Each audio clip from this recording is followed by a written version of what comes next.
හයි ළමයි. ඔන්න අදත් ගෙනාව රසම රස ඩයට් රෙසිපි එකක්. ඉතින් ඔයාට මේක දවල් කෑම වෙනුවට එකතු කරගත්තොත් ඔයාගේ බාර ඉක්මනින්ම අඩු කරගන්න උදව් කරගන්න පුළුවන්. ඒකත් එක්කම මම ඩ්‍රින්ක් ටිකකුත් හදාගන්නවා. ඉතින් අබ්බාලම මේ රසම රස ඩයට් රුටි එක හදාගන්නේ කොහොමද කියලා. මුලින්ම අපිට මේකට ඕන කරනවා ඕට්ස් පිටි කරගෙන. ඉතින් මම මෙතන අරන් තියෙන්නේ all fashion rolled oats පිටි කරගෙන grind කරලා ඊට පස්සේ හිමාලයන් pink ලුණු ටිකක් එකතු කරගන්නවා. ඒ වගේම බිත්තර එකක් එකතු කරගන්නවා. වතුර චුට්ටක් එකතු කරලා මේක මෙන්න මේ විදිහට හොඳට mix කරගන්න තමයි තියෙන්නේ. ඉතින් ඔයාට කඩේ තියෙනවා oats පිටි ගන්න පුළුවන්. නැත්නම් ඔයාට පුළුවන් all fashion rolled oats අරගෙන grind කරලා මේ විදිහට පිටි කරලා අරගන්න. ඉතින් මේ ප්‍රමාණයෙන් අපිට හොඳ ලොකු එක රොටි එකක් හදාගන්න පුළුවන්. ඉතින් මේක හරියම ලේසියෙන් හදාගන්න පුළුවන් ඕට්ස් රොටි එකක්. දැන් මේ විදිහට බැටර් එක අරගෙන pan එක heat වෙන්න තියලා ඒකට පිරිසිදු පොල් තෙල් වලින් තේ හැඳි කාලක් වගේ එකතු කරලා ස්ප්‍රෙඩ් කරගෙන මේ මික්ස්චර් එක මේකට එකතු කරගෙන දෙපැත්තම හොඳින් විනාඩි 3ක් විතර 4ක් විතර පුච්ච ගන්න ඕන. ඔන්න ඊට පස්සේ අපේ රොටි එක රෙඩි.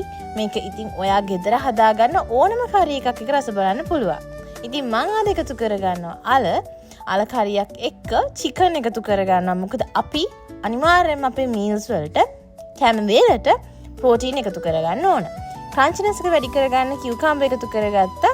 ඒ වගේම මම අද ඩ්‍රින්ක් එකක් හදන්න යන්නේ. ඉතින් මම අලුතෙන් ගත්ත මගේ කප් එක ඔයගොල්ලොත් එක්ක ඔන්න අන්බොක්ස් කරගත්තා. ඒක හරියම ලස්සන කියුට් කප් එකක්.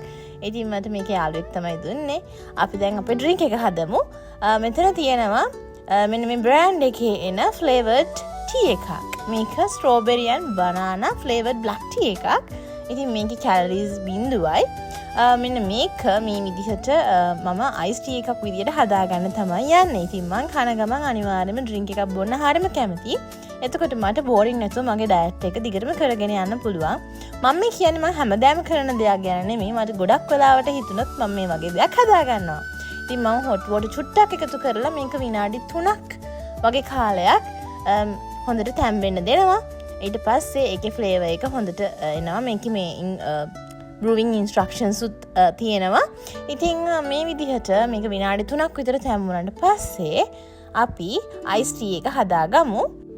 මම ඉතින් අර අලුත් කප් එකට අයිස් ටික එකතු කරගන්නවා මුලින්ම. ඉතින් මේකට ෆ්ලේවර්ඩ් අයිස් උනත් එකතු කරගන්න පුළුවන් ඔයාට වෙනම ෆ්ලේවර් එකකින්. ඊට පස්සේ එකතු කරගන්නවා මගේ සීනි ආදේශක ස්ටීවියා. මේක ගැන නම් දැන් ගොඩාක් අය දන්නවා. සීනි වෙනුවට පාවිච්චි කරන්න පුළුවන් හොඳ සීනි ආදේශකයක් තමයි මේක. කැලරි 0ක් නිසා අපිට අමතර කැලරි එකට එකතු වෙන්නේත් නැහැ. ඒ වගේම රුධිරයේ සීනි මට්ටම වැඩිවීමක් වෙන්නේ නැති නිසා තමයි අපිට ඉක්මනින් මේක බාර අඩු කරගන්න මේ දහනට උදව් වෙන්නේ. ඉතින් දියවැඩියා රෝගීන්ටත් පාවිච්චි කරන්න පුළුවන් හොඳ සේෆ් ප්‍රොඩක්ට් එකක් තමයි මේක. ඉතින් ඔයාට ඕන නම් පල්ලා WhatsApp නම්බර් එකට මැසේජ් එකක් දාලා මේක ගෙන ගන්න පුළුවන්. ඉතින් දැන් ඒකිනුත් 0ක් දාගෙන අපේ අර තේ එක මේකට එකතු කරගන්නවා. ඒ වගේම දැන් මේ එකතු කරගන්නේ cool water. ඉතින් මේ විදිහට ඕගොල්ලන්ට ඒකත් එකතු කරගෙන mix කරලා ඉතින් රස බලන්න තමයි තියෙන්නේ. ඉතින් ඔන්න අද මම ගෙනාපු ඕට්ස් රොටිය ඕගොල්ලන්ට දවල් කෑම වෙලාවට බත් වෙනුවට ගන්න පුළුවන්. ඉක්මනින් බඩ පිරෙන ගොඩක් වෙලා බඩ පුරව ගන්න පුළුවන් හොඳ මීල් එකක් තමයි මේක. ඉතින් ඔයාලට පුළුවන් අමතරව තව ප්‍රෝටීන් ප්‍රමාණයක් මේකට එකතු කරගෙන ඔයාගේ කෑම වේලේ ප්‍රෝටීන් ප්‍රමාණය වැඩි කරගන්න. ඒකෙන් අපිට උදව් වෙනවා ඉක්මනින්ම බර අඩු කරගන්න. ඉතින් එහෙනම් දැන් ඉතින් රස බලන්න තමයි තියෙන්නේ. ඉතින් මේ වගේ තවත් රසවත් ඩයට් රෙසිපි එකකින් ආවම හැමෝටම සුබ දවසක් ළමයි. පරිස්සමින් ඉන්න. බයි බයි.